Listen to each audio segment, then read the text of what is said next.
The movie begins with the voice of a little girl narrating an event that happened in her town, Maybrook, 2 years earlier. On a normal Wednesday morning, schoolteacher Justine Gandy arrives at Maybrook Elementary to find that only one student, Alex Lilly, is present in her classroom. It is soon discovered that Justine's other 17 students had mysteriously left their homes at exactly 2:17 a.m., the night before, running with their arms stretched out and disappeared into the darkness. No one knows where they went or what caused them to flee. The next day, the police conduct a thorough search for the missing children but find nothing, and the case is eventually buried years later. Justine and Alex are interviewed by the police for any clues or information about the disappearances, but they know nothing. Maybrook Elementary was closed, but later reopened, and here is how the story begins. We don't judge our grief. 1 month after the incident, the school holds a community meeting for concerned parents on the eve of its reopening. During the heated gathering, contractor Archer Graff, whose son Matthew is among the missing children, angrily accuses Justine of hiding the truth about the disappearances. Many parents blame Justine, insisting she must have said or done something to the children that made them run away, even though she is just as desperate to find them as everyone else. As the crowd grows restless, school administrator Marcus steps in to protect Justine from the parents' hostility and urges her to leave for her own safety.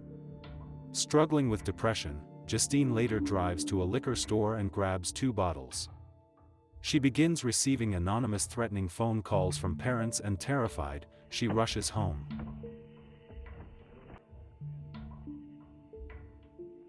That night, her doorbell rings, and when she calls out, there is no answer. She checks the peephole but sees no one outside, and suddenly, someone pounds on the door. Furious, she storms outside, only to find no one there, and to her shock, she discovers the word, which spray-painted across the side of her car. The next morning, Justine tries to wash the spray paint off her car, but it won't come off. Later, at the school, Marcus informs her that she is being placed on a leave of absence because of the conflict with the angry parents. When she asks if she can speak with Alex, Marcus refuses and advises her to leave the boy alone. It is also noted that Justine has previously crossed professional boundaries with students, such as hugging a crying child or giving another student a ride home. She later files a police report about the vandalism and threatening phone calls, where she unexpectedly runs into her ex-boyfriend. That evening, she meets with him, Paul Morgan, a police officer, and the two go to a bar. There, they talk about the mystery of the missing children, and Paul tries to convince Justine to stop blaming herself. When she learns that Paul is supposedly on a break from his girlfriend, Donna, she invites him home, and they end up sleeping together. The next morning after getting dressed, Justine drops Paul off at his home and drives away. Despite Marcus's warning to stay away from Alex, she begins following him and eventually trails him back to his house. When she rings the doorbell and knocks several times without getting an answer, Justine decides to walk around the house. Justine becomes alarmed when she notices that all the windows of Alex's house are covered with newspapers. Peering through a small opening, she is startled to see Alex's parents sitting in complete silence in the dark. Disturbed, she reports the strange scene to Marcus, who firmly orders her to stay away from Alex's home. Later, she stops at a liquor store, unaware that a woman is following her. Suddenly, she is attacked by Paul's girlfriend, Donna, who knows about her affair with him. Donna pours vodka all over Justine until the store clerk intervenes and subdues her. That night, Justine has a disturbing nightmare. She walks into her classroom at midnight and finds all of her students seated at their desks with their heads down. When Alex finally lifts his head, his face is covered in eerie clown-like makeup. Justine jolts awake to find her bedroom door open, and is terrified by the sight of a red-haired woman crawling on her ceiling. The next day, while staking out Alex's house again, Justine follows him home and tries to make sure he is safe. Alex insists he's fine, but when she continues pressing, he shouts at her to stop following him before running inside. Justine desperately rings the doorbell, but no one answers, and she spends the rest of the day spying on the house until she passes out drunk. That night, Alex's mother emerges from the house, moving in a strange and unnatural way while holding a scissors. She slips into Justine's unlocked car, and secretly cuts off a lock of Justine's hair with a pair of scissors. Archer Graff is one of the worried parents in Maybrook, since his son Matthew was one of the missing children. He often replays a Ring camera video of Matthew running out of the house at night and moving in a straight line. Archer works as a contractor but has been unable to properly handle problems at his job. He goes to speak with Captain Ed Locke at the police station, but there are still no new leads or information about the missing kids. Archer is among those accusing Justine of being involved, and it is later revealed that he was the one who vandalized her car. That night, Archer dreams about the night Matthew disappeared. In the dream, he chases Matthew through the woods but ends up back at his house. There, he sees a rifle in the sky with a digital display showing the number 217. He then goes inside and upstairs to Matthew's room, where he finds his son again. Archer tearfully tells Matthew that he loves him, even though he didn't say it enough in real life. But when Archer shines a light on him, he instead sees the same red-haired woman that Justine saw, grinning at him, and Archer then wakes up. Archer keeps rewatching the video footage of the night Matthew disappeared. Inspired by a nearby transmission tower, he begins marking the homes of the missing children on a map. As part of his investigation, he visits the Baileys, Gary and Erica, whose child also vanished. When he asks to see their Ring camera footage, Erica feels uneasy about it, but Gary agrees. On the video, their daughter is seen running in a straight line, just like Matthew, and Archer then tries to use the map to figure out exactly where the children may have been heading. Later while driving, Archer sees Justine at a gas station and decides to approach her. Even though Captain Ed from the police has dismissed Archer's suspicions about her involvement, he still goes to speak with her, and Justine assumes it's another confrontation. Suddenly, Marcus appears, running toward them with his arms stretched out like the children, his eyes bleeding as he charges at Justine. Archer pulls him away, and Justine rushes into the convenience store while Archer struggles to hold Marcus back. At the station, Paul is seen talking with his girlfriend Donna, who tells him she plans to visit him over the weekend. Paul goes about his day, speaking with Locke before heading out on patrol. While on duty, he spots a young man named James trying to break into a building, and when Paul calls out to him, James takes off running. Paul chases him in his car and eventually catches up, tackling him to the ground. While searching James's pockets, Paul accidentally pricks his finger on a used needle, and frustrated, Paul angrily punches James hard in the face. When Paul returns to his car to treat his finger, he realizes that his dashcam recorded the entire incident. Paul tells James that they're even now and lets him go, warning him to get out of Maybrook. Back at the station, Paul privately reports the incident to Captain Ed, who is also Donna's father. Ed warns him that the situation could come back to hurt him if James decides to file a complaint. Later, after receiving a message from Justine, Paul goes on a date with her, and the two end up sleeping together. The next morning, when Paul gets home, he is surprised to find that Donna has already arrived. When she asks where he was, Paul can't give an answer, and Donna quickly realizes he has been having an affair. At work, Paul is scolded by Locke after he learns about the incident with James. As Paul steps outside, he sees James approaching the station and furious, he starts chasing after him. James, a drug addict and petty thief, lives in a tent in the woods. He goes around tugging on car handles, and when he finds one unlocked, he steals whatever is inside, usually worthless junk that he tries to sell to feed his drug habit. Okay, consider yourself warned. After his encounter with Paul, James breaks into the Lilly house through a window, looking for things he can pawn. As he heads downstairs in search of valuables, he is startled to find Alex's parents sitting on the couch, motionless and unresponsive. Ignoring them, James continues stealing items before wandering into the basement. To his shock, he discovers all 17 missing children standing still and catatonic. James is startled when Mr. and Mrs. Lilly begin to follow him, forcing him to run out the door.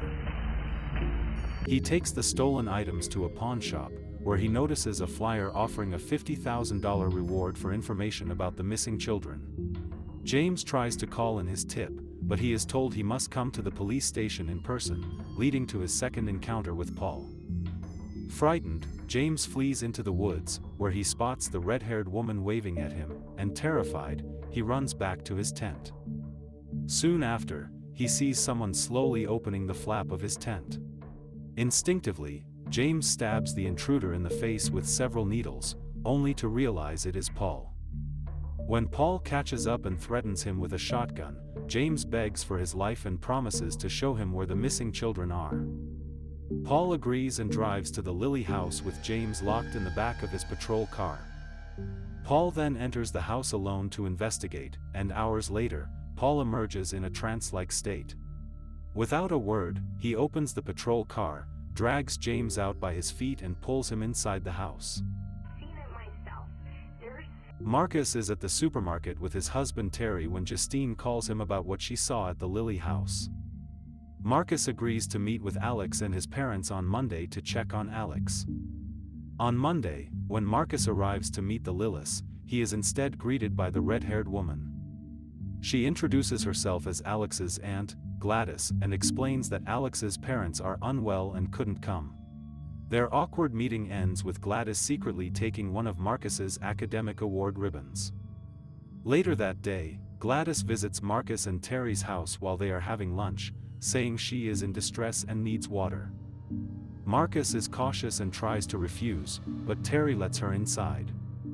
She asks for a bowl of water and then shocks them by slicing her hand and cutting off a lock of Terry's hair. Gladys mixes the hair, her blood, a twig, and Marcus's ribbon in the water bowl. When Marcus threatens to call the police, Gladys takes out a small bell and rings it, causing Marcus to freeze. She then breaks the twig, and Marcus suddenly attacks Terry. He vomits black bile all over him before headbutting him to death. Gladys then wraps Justine's hair around another twig and breaks it, sending Marcus after her. Marcus runs through town until he finds Justine and Archer at the gas station, where he attacks Justine.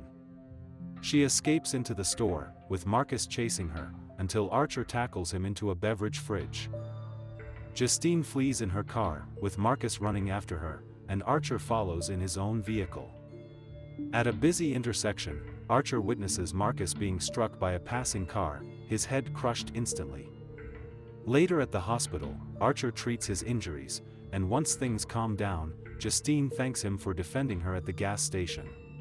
Realizing that Marcus was running the same way as the children in the Ring videos, Archer theorizes that the kids were being used like heat-seeking missiles aimed at a single target. From Archer's map, Justine identifies Alex's house as the central location. The film jumps back to a time before the disappearances. Alex is shown as a quiet and lonely boy, often bullied by Matthew. His parents are kind and loving, and his dad usually picks him up from school every day. On their way home, Alex is upset to hear that his strange Aunt Gladys will be staying with them while recovering from an illness. That night, Aunt Gladys arrives, and Alex secretly watches her from his bedroom window. The next morning after brushing his teeth, Alex peeks into her room and discovers that her red hair is actually a wig. He also notices a small tree inside, from which she takes branches for her rituals. One day after school, Alex's dad doesn't come to pick him up, so Alex walks home. When he gets there, he finds both of his parents in a catatonic state, while Gladys looks healthier. When Alex protests and asks why his parents are acting strange, Gladys breaks one of her sticks. This makes Mr. and Mrs. Lily stab themselves in the face with forks until she decides to stop them. Gladys then threatens Alex, warning him that she will harm his parents if he tells anyone what she is doing. While in school, Alex keeps quiet and begins a routine of feeding his parents canned soup every day. One night, he hears someone calling his name and steps out of his room, where he finds his aunt in visible pain. Gladys tells him she thought his parents could heal her, but it isn't working. She promises that if Alex brings her something from each of his classmates at school, it might make her feel better and she will finally leave. The next day at school, Alex looks for items he can steal from his classmates. During games, he sneaks back into the classroom and takes a handmade name tag from each of his 17 classmates, and he brings them home to his aunt. That night, Gladys tears the name tags apart and mixes them into a concoction that summons the children to the Lily house at 2:17 a.m. After the incident, Alex is questioned by the police, but Gladys claims that Alex's father had a stroke. She takes charge of answering questions from both the police and school officials about the disappearances. Meanwhile, Alex continues his daily routine of feeding canned soup, not just to his parents, but now also to the captive children locked in the basement. One day, Alex comes home from school and finds Paul and James in a trance, so he runs upstairs. Later, Gladys tells Alex that inspectors will be coming to the house, and together they prepare the house to avoid suspicion.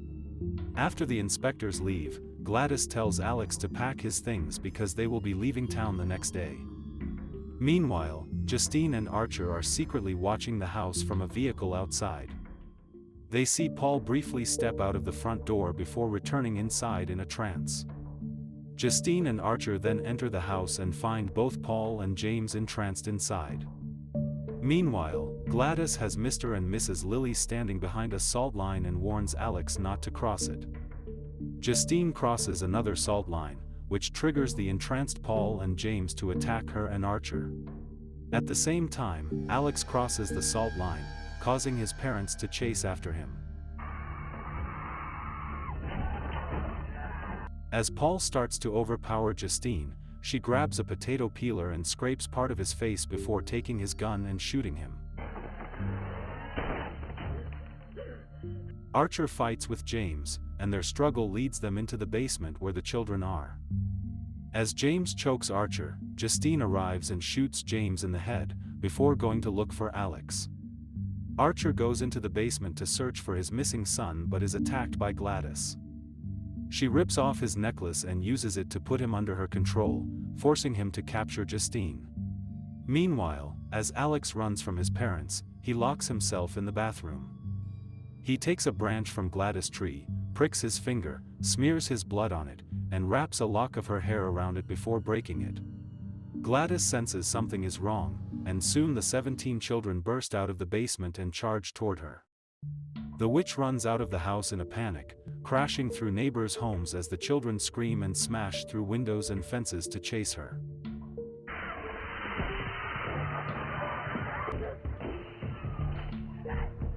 They eventually catch up to Gladys and tear her apart, and when she dies, Archer snaps out of her control and frees Justine.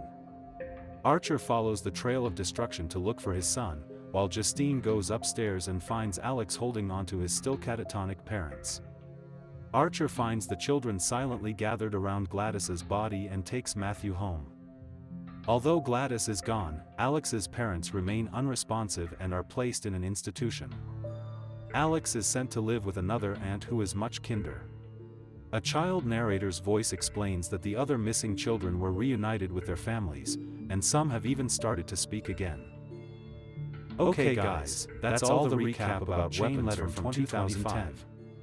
Thanks for watching, see you again in the next video.